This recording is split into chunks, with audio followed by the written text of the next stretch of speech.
And so I just put together some offers. They were not very great. It was basically, do you want to buy 2 1-to-1 sessions? Or do you want to buy 6? How many do you want to buy? You get a discount if you buy more. And then I just kind of said, okay, we're going to record on Zoom. I'll put it in a Google folder. I'll make some notes for you and roadmap what you need to do. And I just got started, and the prices that I had back then are so. Welcome to the Your Message Received podcast. And now, taking your message to the finish line, your host, John Duffin. Hey folks, John Duffin here with Duffin Media. Welcome back to another episode of Your Message Received. Your Message Received is the home, the place, the platform to help you find your best, most true, authentic business voice. Heck, maybe just make it your best, most true, authentic voice. Get what you want, find what you need, improve your results, meet the person of your dreams, make billions of dollars. Today's guest promised that she'll be able to bring all of that. Well, maybe not. But I'm still really glad that she's here, and I'm really glad for everyone tuning in, listening, watching, subscribing that you're here today too. And one of the reasons this show continues to do good things is I get to bring people on who walk the walk. And today's guest is no exception. Tracy Beavers joins us today, who is an award-winning business sales coach, a visibility and list growth strategist. What's all that, you say? We're going to learn. In addition, Tracy is also a podcast host with the podcast called Create Online Business Success, video and audio, and we'll have links for you to be able to check all of this out. I'm already a big fan of Tracy's energy, and I'm really glad you're here. Welcome to the show. Thank you so much for having me, John. I'm excited to be here. And folks, we get one more from it's not an alum, it's one more from the Podmatch Network, as I luckily get to be a member of, and that's how I've gotten to connect with Tracy and as a talent pool. So it just makes things better. So again, thank you for being here. Tracy, I gotta say, there's things that you do, there's things that you've done that are quite impressive. We'll get to the list growth strategist and what have you. What gave you the impetus to become a sales business coach? So it was when I was in corporate, John. I'm old enough that I was raised in the generation where you go to high school, you graduate, you go to college, you graduate, you get a job, any job, you're thankful for the job, even if you hate it, and you stay there for 40 years, and then you get a retirement party with a gold watch, a cake, and a pension. I love That's how old I am. The pension part, you definitely don't seem older than me, but I was going to say, good on you. Yeah. No, I'm 55. So pension was still a thing. And then over the years, as you know, since that time, things have completely changed in the corporate landscape. And there was downsizing, right-sizing, restructuring. And I was like, what is going on? And that was my first taste that corporate is not as stable as it appears. And then if you fast forward through years of job descriptions that didn't quite fit right, toxic bosses, crazy coworkers, and being in a sales role, I had an award-winning sales career and I loved it. Sales has always been easy for me. Business development, marketing, building portfolios, gaining market share. But the final straw for me was when I was working for a CEO of a title insurance company. They had asked me to come over as business development. I grew their market share 86% the first year I was there. And we were on track to grow another 38, 39% the second year.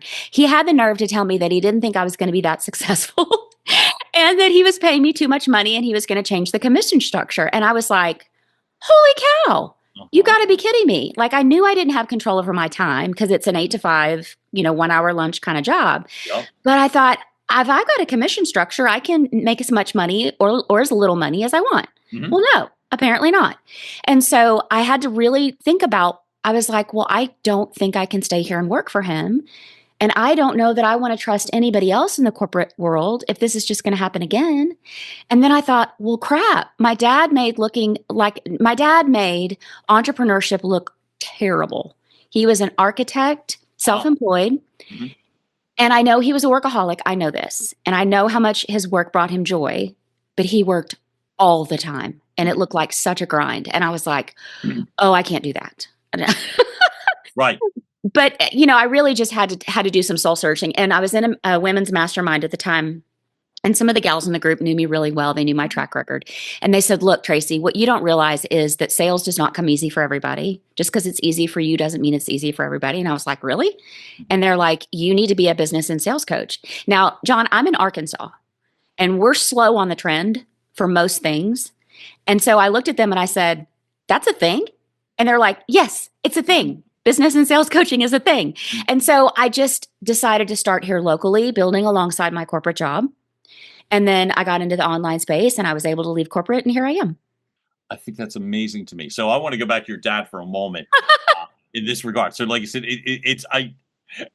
when you say, and I love that, when you're talking about the fact that he didn't make entrepreneurialism look all that inviting. No, it was not glamorous. I was like, oh, I don't want to work for myself. So what do you think he would have said? Like I mean, it's architect and all that stuff. What do you think he would have said as to why that was so for him? Like what was the blueprint for him? Do you think? Yeah. You know what? I should have asked him. I really should have. Yeah. But I will say that when I decided to build this business, Right. My family was supportive primarily because I wasn't quitting my full-time job immediately. I think it was a lot easier for them to go, oh, okay, go do that cute little side hustle thing and let's see where it goes. But then when I was able to quit corporate and build this business, my dad would always ask me, hey, how's business doing? Or, where are your clients from now and all that. So he was always supportive and positive about it. But I should have asked him, Dad, why did it look so terrible? See, and I only ask that not to go into something morbid, but more in terms of when you talk about building and building. And I always wonder, because one of the things that you'd think with entrepreneurialism is that you get to build it how you choose. Yes. And so I'm always wondering when people build businesses, like, what were the things that they thought it should be? Yeah. What are the rules that they thought they should bring along? Yeah. And that's the only reason I ask. Yeah. I have a feeling that it had to do with the fact that, he was raised in the generation that work has to be hard. And if you don't work hard, you're not going to be successful. And if it's not difficult, then you won't make a lot of money. I have a feeling that was some of that. Because getting into this entrepreneurial space with people that were saying, no, business growth does not have to, suck all your energy out. It does not have to leave you flat on the floor crying. And I was like, wow, okay. See, I like the fact that, like you said, so if I heard you correct, you were always good at sales, that was something that came naturally for you. Yeah.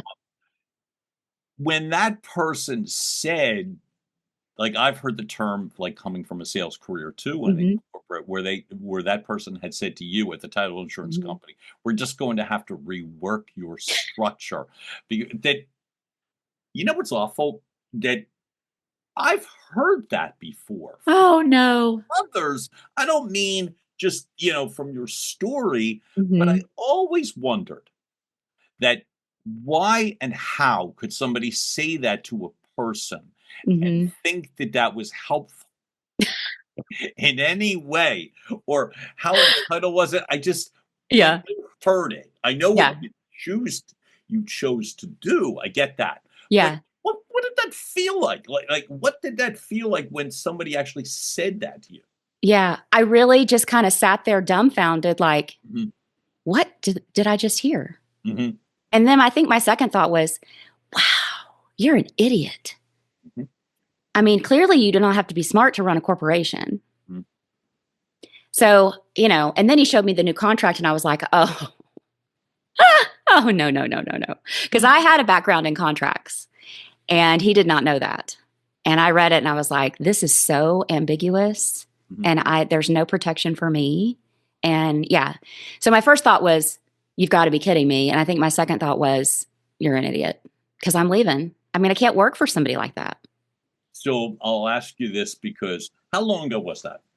7 years. Yeah. So even though things had been changing, and no offense to any guys listening, and I happen to be one, but it was such a weird, even further back, like too many guys and too much, like Mhm. like take it or leave it sorts. Yes. Yeah. What gave you the guts? And I don't ask you that in a challenging way, Yeah. but jobs are jobs, and when you have Yeah. families and stuff, what gave you the guts to be like, yeah, you're an idiot, and I'm going to do something about it? Yeah. So building my own thing um, kind of gave me the distraction to Hmm. stay a little bit longer. Hmm. Um, and then I was actively searching for something else. Right. And I did find another business development role for another title insurance company that had watched what I did and wanted me to come to work for them. Hmm. And the difference there was I had a very frank conversation with the gal who would be my new boss. Right. And I told her, I said, look, I said, full disclosure, I am building a business and sales coaching practice. And I fully intend to have that be my full time income. Now, I don't know how long that's going to take me, but so I just want to be honest with you about that. That's what you're going to see on Facebook.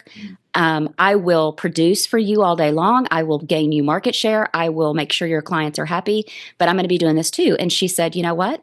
That's absolutely fine. She knew my track record. She knew I was a person of my word. And she was cool enough and flexible enough that she didn't care if I did my work from 6 a.m. to 10 a.m. and took a break to work with some clients of mine and then come back and work for her for 2 p.m. to 6 p.m. or whatever. She just wanted the work to be done, the production to be done, the clients to be happy. And I was like, awesome.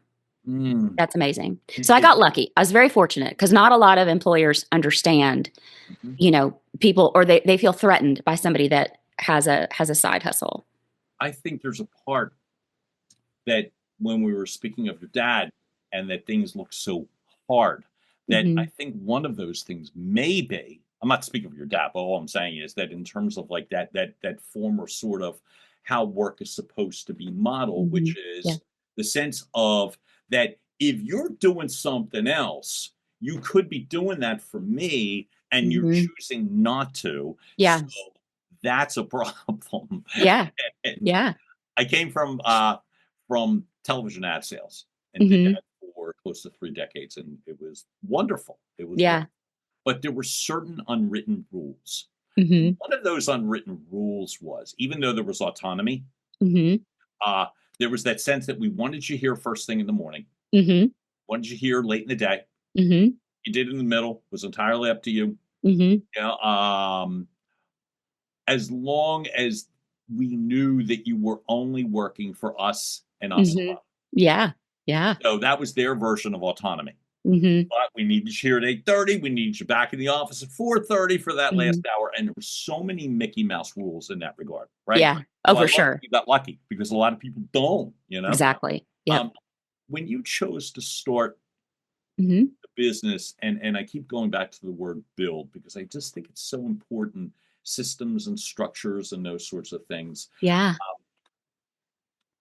I'm grateful when I hear somebody talking about building a sales practice because I'm a massive advocate in you build those sorts of things. You don't Right. use like the cliche that was that you either are or are not a salesperson. Oh, So right, thank you for laughing. Not that you know what I mean, but it's we like are all salespeople. right, but there's something to it that when Mhm. did you realize you were saying that somebody said to you, "Hey, you could do this." And you're like, "Oh, is that a thing?" Yeah. When did you realize that your skills were transferable to I other think, people? You know? yeah, I mean, fairly immediately. Got it. Okay, cool. Yeah. Yeah. Fairly immediately because, um, sales is, if you don't have sales, you don't have a business, Right. period. Mhm. And I had worked in enough offices and seen enough operations side Mhm. and I was always been highly organized myself. Great. So there were very few. So I don't do tech. I don't do law, legal, or accounting, but Okay. pretty much anything else: marketing, sales, Mhm. funnels, organization, time management, all that jazz. Mhm. Yeah. So a lot of my strengths really transferred over. So as you started to build the company, Hmm. of the things that you said, the sales market, building funnels and what have you, were those Hmm. Were those the first things that you were putting into your own blueprint? You know what? A lot of times we would start with time management. Ooh, okay. Because if you don't, kind of like if you don't have sales, you don't have a business. If you don't manage your time, you're not going to have any sales. I mean, it's one of those foundational pieces that a lot of people, it's not sexy. Nobody wants to talk about time management. Mhm. They just want to dive in and make money. Well, okay, fine. But you're going to not be very organized and you're going to make things harder on yourself and probably not get done half the stuff you need to be getting done in a week. Mhm. So let's put that in place first to set you up for success. And so for myself, I was always really good at my own time management anyway, but for my clients, that was one of the first things we talked about was Mm. what does your week look like? And then one of the telltale signs that they needed help with that was when they would say to me, I'm exhausted. I feel like I'm ping ponging all week long Mm. and I'm not able to get anything done. And I'm like, okay, we've got to structure your week so that you are not ping ponging. So when you went and started your own Hmm. company and you were always strong with time management, were you Hmm. able to honor your calendar? I ask you that Hmm. not out of judgment, but out of maybe a hair of jealousy, because at the very beginning when I started my own company, that was really challenging for me. It was. And it was still challenging for me because the mistake I made was Monday to Friday, I'll see clients, Mhm, pick a day, pick a time. mhm, The problem with that was I was ping ponging between like, okay, I'm going to meet with John at 1 o'clock. And then I've got an hour. And then I'm meeting with Susie at 3 o'clock. And then I've got an hour. And I couldn't ever get in that hour between running to the ladies' room after the call and maybe grabbing a bite to eat and making sure the dog's taken care of or putting in a load of laundry. Then next thing I know, it's time for me to meet with Susie. And mhm, I've gotten nothing done that I needed to get done. And I didn't have any white space to to be creative for the things that I needed to create. So what I ended up when I realized I was ping ponging, I was like, okay, hold on a second. I don't get to pick what day and time I want to see my doctor. Not really. I no, don't get to pick what day and time I see my hairdresser. mhm, Not really. So why am I just letting people willy-nilly pick something on my schedule? And so I decided to set up some boundaries. So Mondays and Fridays are not public facing appointments if I can help it, unless there is something really great that I need to attend to myself. I don't want to fix my hair. I don't want to put on makeup or matching clothes.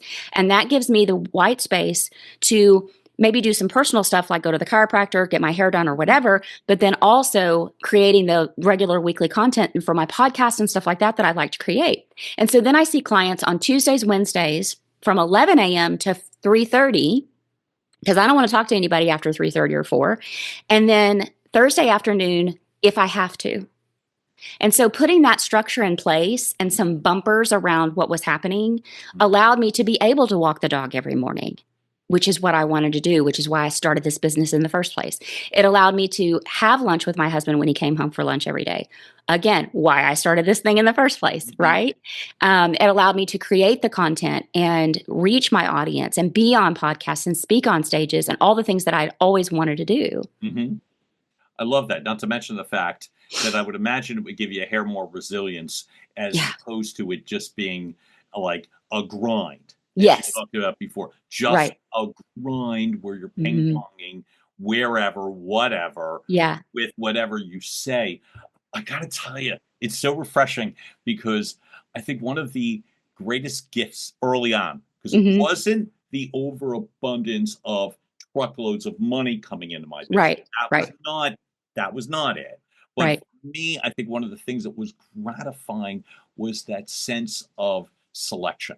Yes. And for anyone, folks, that it's out there, starting a business, that give yourself at least a little bit of grace to Hmm. be able to select something. And I Hmm. love the way that you described it just a moment ago when we were talking about some Hmm. client just randomly saying, yeah, Tracy, how's Thursday at 4? And then you're like, well, no. And they're like, no, but that's all I can do. Yeah. And then when I worked in corporate, I would have to restructure for Yep. Thursday at 4. Yeah. One of the Yep. cool things that happened for me was, oh, I can actually do that. Hmm. So I wasn't grinding my teeth in anger or Right. fatigue or whatever it was. Hmm.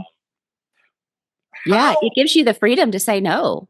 Yeah, Yeah, there's a joy to that. If you're going to run Mhm. your own show and you're going to take all of the risks and handle all of the, let me, if I heard you correctly. Mhm. So your strengths were not tech, mine No, were neither, and mine neither. It took me sadly much longer, but me too.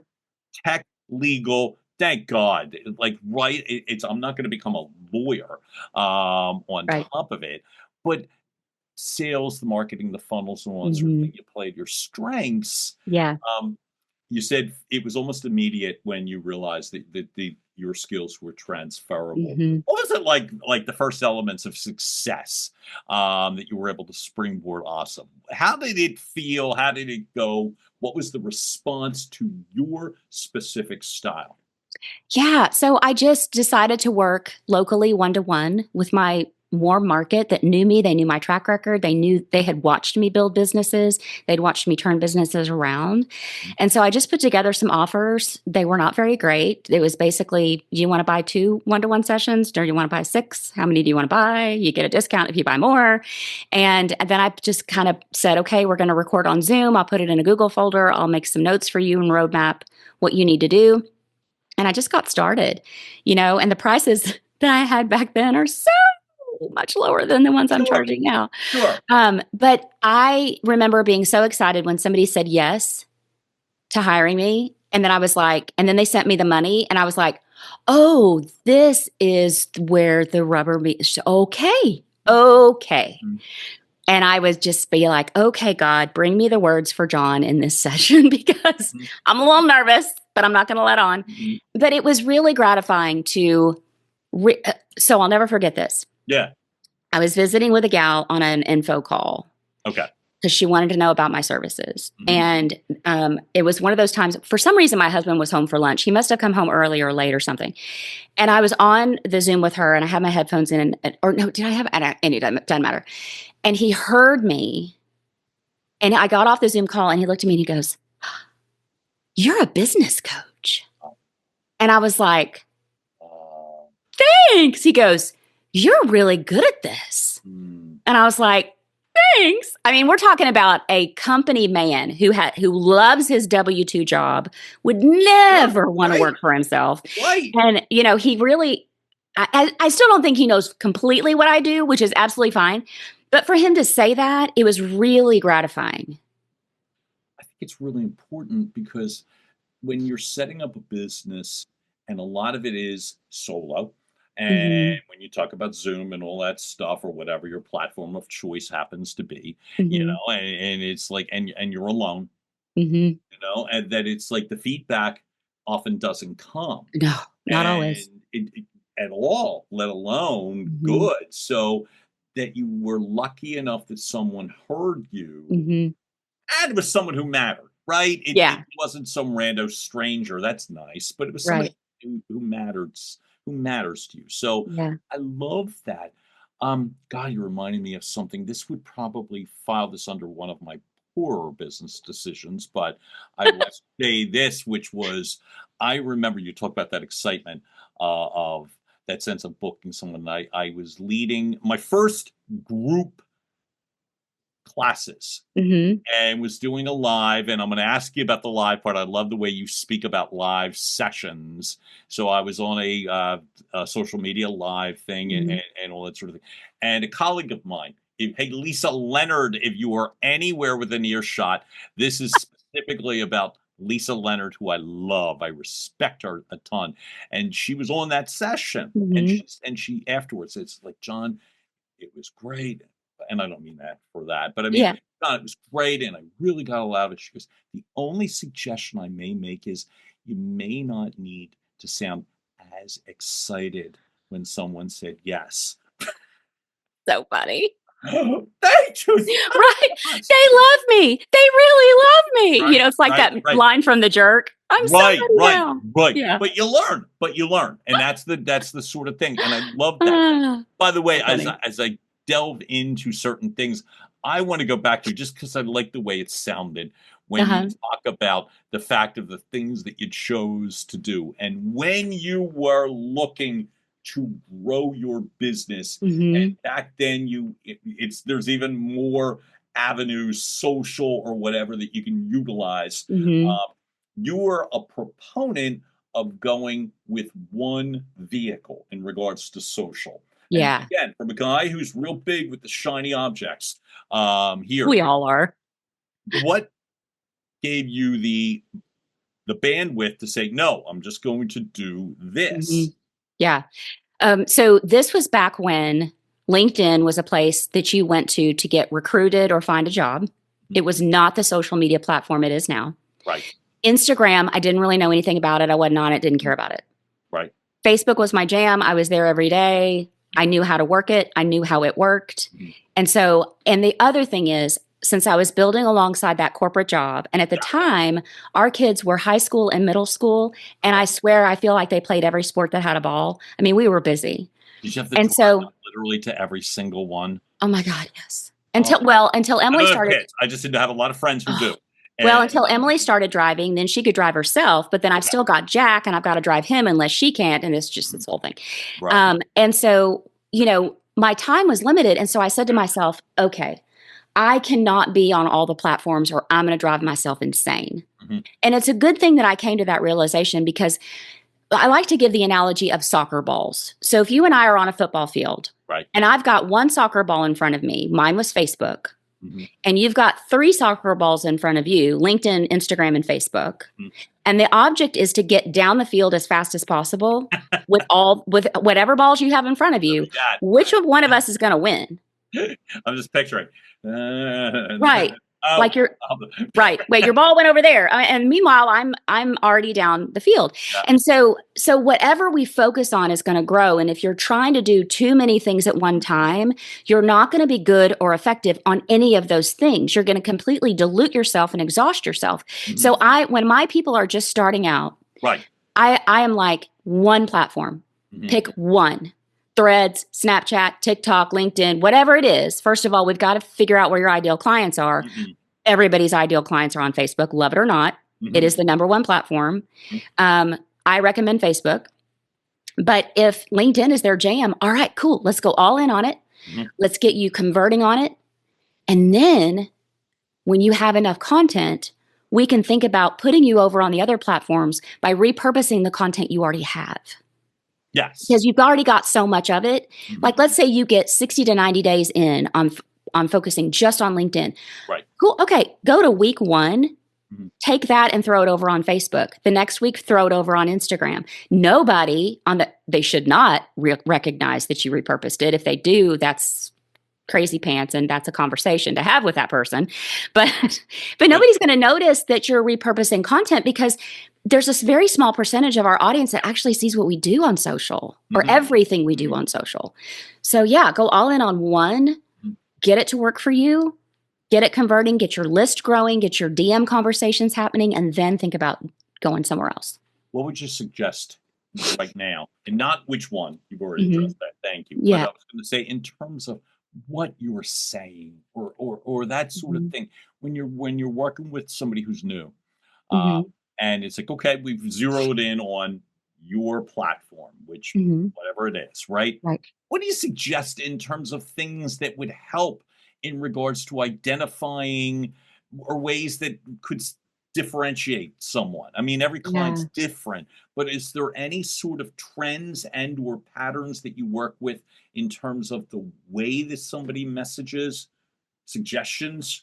It depends on the audience, but in large part, most of our audiences are feeling what I like to call, and what others have called, a trust deficit right now, Hmm. especially in the online space, because in 2020 it was the wild, wild west. Mhm. People were snatching up courses and programs right and left. They were paying money for this and that, Mhm. and a lot of that stuff was not good quality. Right. And a lot of my clients, my online entrepreneurs, have Yeah. spent a lot of money on a lot of things that didn't deliver. Mhm. And so they're gun shy about spending any more money. Mhm. And so my messaging for them is all about honesty and transparency, Mhm. and giving them valuable content, but also content that causes them to pause and go, huh, that Tracy Beavers girl, I think she knows what she's doing. But I want to establish that trust factor with them. So I think that's really important. it's important to speak the language of our ideal clients.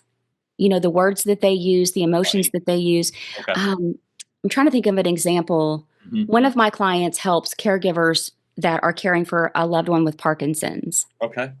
And she used the term PD, which I think means Parkinson's diagnosis, in some of her marketing content.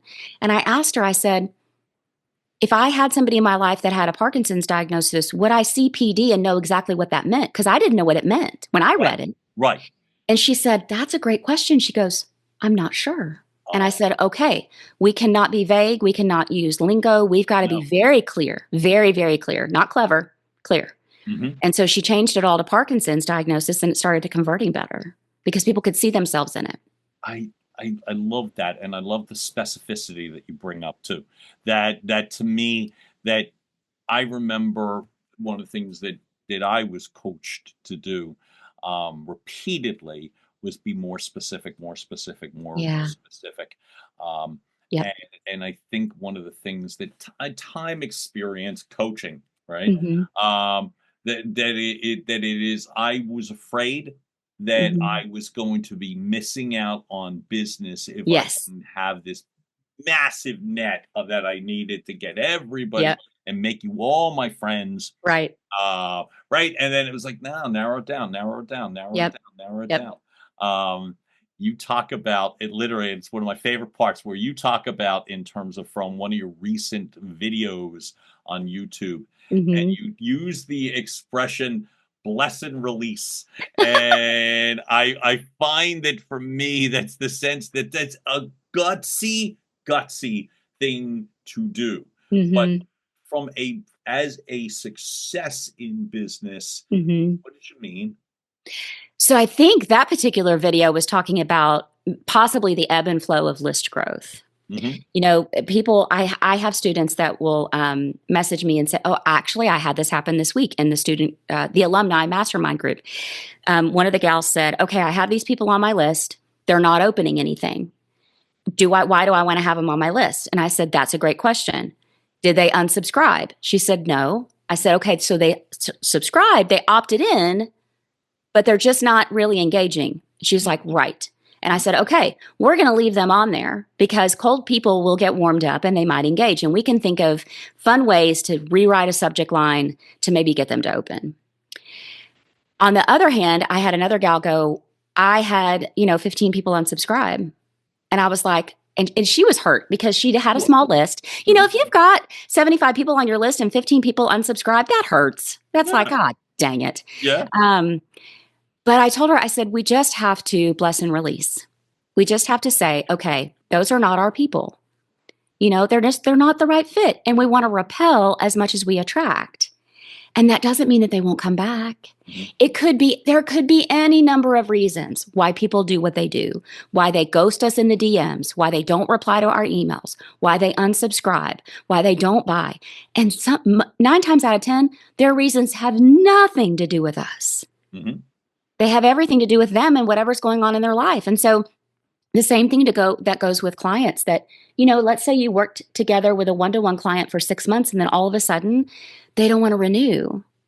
Mhm. Well, we're going to bless and release because they might be back. And you might find somebody cooler, Yeah. and that happens too. Yep. Um, I really was in terms. I love the way that you identify that. What would you say that you and look? I love the fact that you have. Speaking of wide nets, Mm-hmm. that you've created this. I'm calling it a very non-technical term. Fan base between your social media, between your email list, Yeah. between your podcasts, between your reach, and God, I sound like such a suck up. But what I mean what I'm saying is that you've got this large body of people. Mm-hmm. You were going to, as you speak to someone, Mm-hmm. is new client, new prospect, podcast guest, whatever. Yeah. And they were trying to build up a list Uh-huh. or a audience or whatever. What are some Yeah. of the things you would suggest if there was like two or three things, one even that you would Yeah. say, do this first? For sure. So, when it comes to your visibility and your list growth, one of the foundational things you have to do is make sure that your personal profile, whether it's on Facebook, Instagram, LinkedIn, is dialed in to grow your list and says very clearly who you are, who you serve, and how you serve them. Okay. And I teach Facebook primarily because I love Facebook groups. That's a great place to find your ideal clients. Your personal profile is what's going to show up in those groups. And so as you're moving through those groups and you're contributing things and you're answering questions and you're being of service, somebody's going to get curious about you. They're going to click on your personal profile. And when they get there, I want them to slide right down your list growth funnel, just right onto your list. And I want them to see exactly who you serve and how they can hire you and connect with you. I don't want it to be a mystery. So that's a foundational piece. The other thing we need to do is something that I help my students understand is that vanity numbers are great. Vanity numbers, would I like to have a 10,000 person list? Sure. Do I need it to be successful and make the money I want? No. I'm living proof that you do not have to have a massive, I love that you say I have a fan base. I do, but they're not as big as everybody thinks. It's not as big as it feels, I guess. But I have a very dialed in, loyal fan base. So my email list for my multi-six-figure business hovers between 3,500 and 4,500 people. And that's primarily because I scrub it. If somebody's unsubscribed, I don't want them on my list. I don't want them affecting my email deliverability. Right. So I'm going to take them off. I know people that have a 10,000 person list. And then when you ask them, well, how many are unsubscribed? And they go 5,000, then you're like, you really have a 5,000 person list, but that's okay. So then vanity numbers on social media. I had a client last summer that hired me. She had 600,000 followers on Instagram. Okay. Guess how much money she was making, John? I'm guessing not a lot. Nothing. Zero. She was making $0. Or 600,000. 600,000 followers, because most of those followers were voyeurs. They were not her real ideal clients. Yeah. And so we get all caught up in the vanity metrics of I've got to get 10,000 followers on Instagram or I'm not anybody and I don't matter. Or I've got to get, whatever. No, BS. I think I've got 3,800 followers on Instagram. And that's only because I have an assistant who puts my content out there regularly. Otherwise, I wouldn't even have them. And so it's not about a large number. It's about what you do with the number you have. Going deeper with fewer. You know that because you've been in sales for forever. So let's stay there.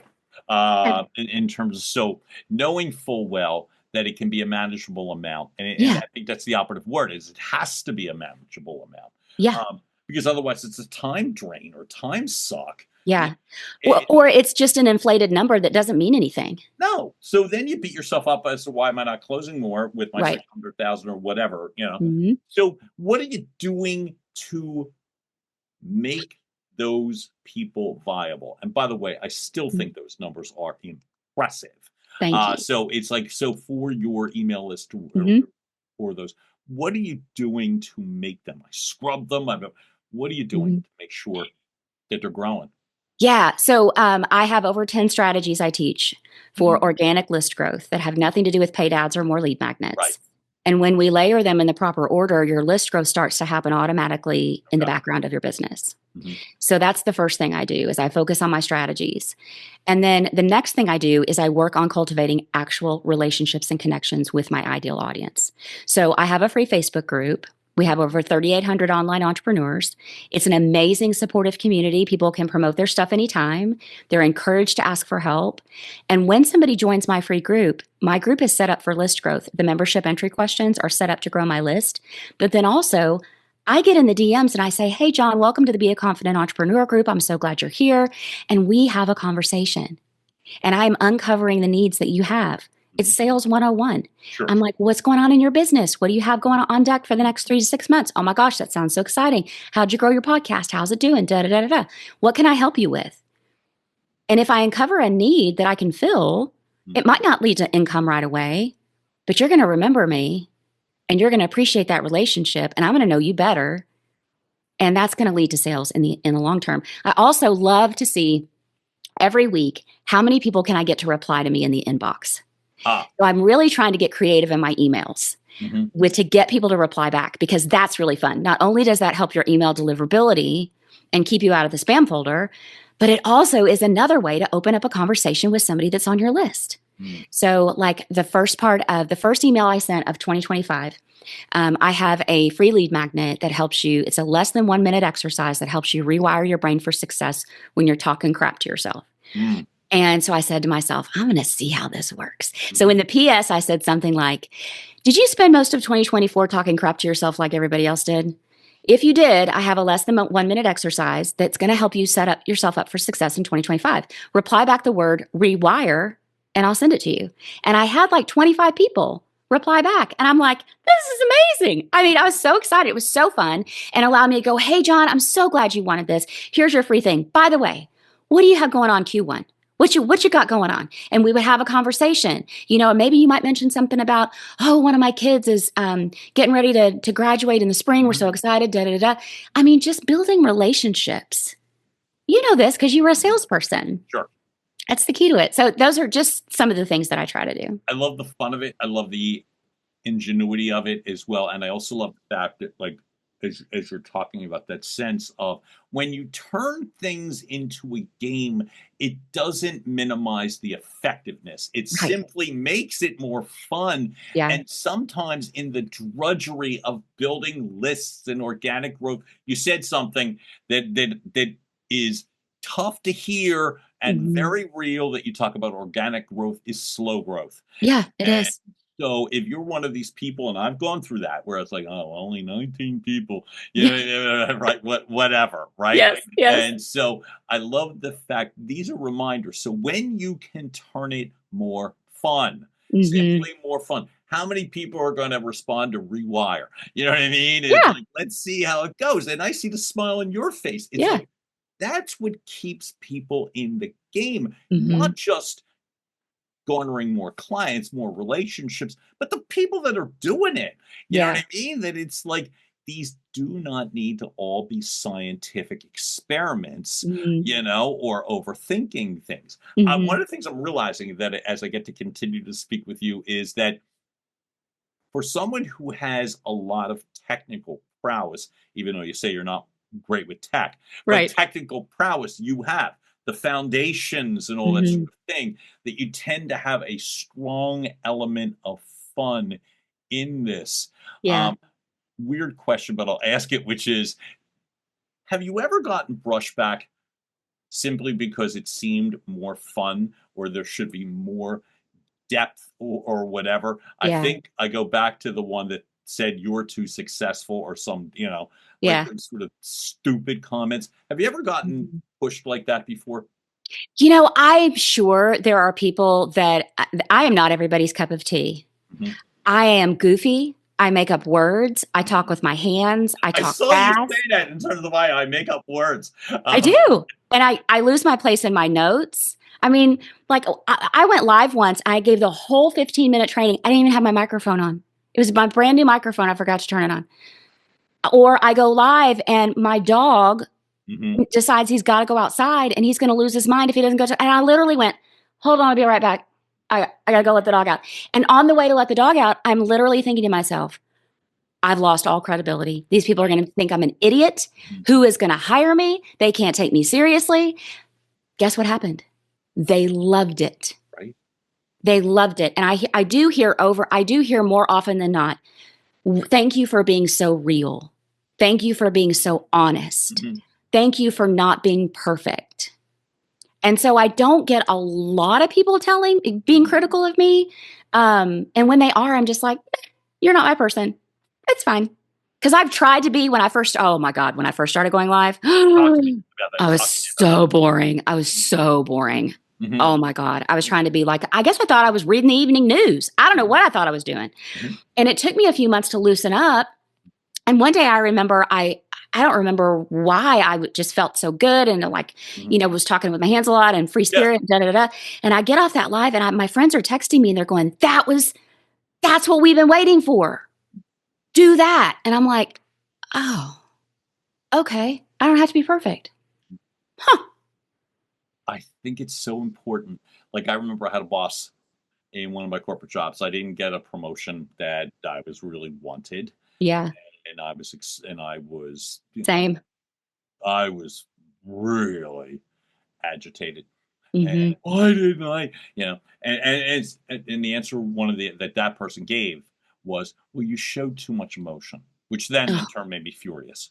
right. Furious, Yes. right? Yeah. So I remember series of bosses, like Mm-hmm. layers of bosses. So if you ever needed to find a boss, it was never hard because there was everywhere you look was another boss. But so Yeah. I remember saying to another boss who I was much friendlier with, and I told that person, he said, and I remember that person said to me, it's like, God, John, it just shows you have a pulse. And I remember it's really important, I Mm-hmm. believe, Yeah. to have if you're lucky, you figure it out on your own. Yeah. If you're lucky, you figure out. It's really nice when somebody can make that clear, Mm-hmm. which is you do not have to sound like everybody else. In fact, don't. Mm-mm. Right. It's so you don't have to be perfect. It's the only reason I asked you that because, like I said, it's that sense of for those watching and listening to think they have to be a certain way or sound like in a different. Think of the most successful people right now. I think of the Mel Robbins and Lewis Houses, and I think of how loose they sound. Mm-hmm. And I think there's a real gift to that. And so it's one of these things as I remind anyone watching or listening, the fact is, like I said, there's a big, big, big advantage to just being true to yourself. Uh, Absolutely. I'll ask you this. As you say, you're now an empty nester. Yeah. What would you wish for your kids that are out there now, that they're Yeah. well past the driving themselves to sporting events? What would you wish for them in regards to the way that they conduct themselves or the way, Mm-hmm. as they're setting their own path? What would you wish for them? They're already following what I would wish for them. Oh, We are blessed with two really great kids, mm, and they both lead with their heart mm, in their decisions. And they're just a do the right thing. They're just do the right thing kids. mhm, And so, my wish for them is that they would not lose that they would not allow the world to mold them and shape them into anything else. Because I believe that when you lead with your heart and you have integrity, success is inevitable. mm, Their brand of success. mhm. So yeah, I'm real proud of my kids. I love that. So I'll ask you this in Okay. terms of for the first thing. This has been a highly energized conversation. I'm exceedingly grateful that we're Thank doing you. this. But I'll ask also, which Sure. is the best ways to reach you. I know your Mhm. website has all your stuff. That link, folks, is here, so we don't need to go through the www and torture people. That link will be your now because you hired an assistant Yeah. more than on one social platform, so we'll Mhm. have that there. Right. What would you say is the best place to find you if they Mhm. wanted to find out more in regards to whether it's your coaching or the Mhm. opportunities? What's the best place to find you? A great place to connect with me, since they already love podcasts. I would love for them to listen to mine. It's a Sure. top ranked 5%. Really proud of it. My son is my podcast manager, by the way. So Really? Okay. yeah. Nice. Yeah. So when the audio sounds good and people say the audio sounds good, I always tell Jack and he gets really excited. That is all him. That is not me. So yes, it's called Create Online Business Success. It's been an absolute blast to have it. Another great place to connect with me and find me is in my free Facebook group. And it's called Be a Confident Entrepreneur. Get visible, grow your email list and your income. And when you join my group, just answer the membership entry question so we know you're a legit entrepreneur with an actual account and not a bot. And I'm going to DM you and we're going to talk. We're going to have a conversation. It's going to be fun. Tracy, you said something earlier in terms of, having those conversations. Mm-hmm. One of the nicest things, I think I literally closed my eyes because one of the nicest things I think somebody can say to someone, and you've offered that already, which is, so how can I help? And, Yeah. and you reference that, and it's like, I think if you really want to disarm somebody, make them feel true, just ask them that. Yeah. I love the fact that you lead with that in whether it's in your DMs or whatever. Yeah. Hey, how can I help? Yeah. I think that's phenomenal, and I think Thanks. it's wildly believable. So, Tracy Beavers, thank you so much for showing up for me today. Promise I will have those links in here as well too. Awesome. We're clearly worth finding. Thank you. Free, paid, or otherwise. And I'm really grateful that you walked us through all of the steps so that when others are becoming wildly successful too, that they will be able to understand that stuff can be transferred. Mm-hmm. And thanks for showing up today. Thank you for having me. 1000%. Folks, you've just heard another episode of Your Message Received.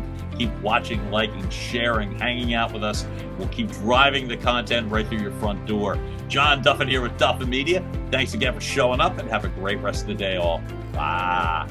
And now, making its way across the finish line, Your Message Received has been a production of Duffin Media.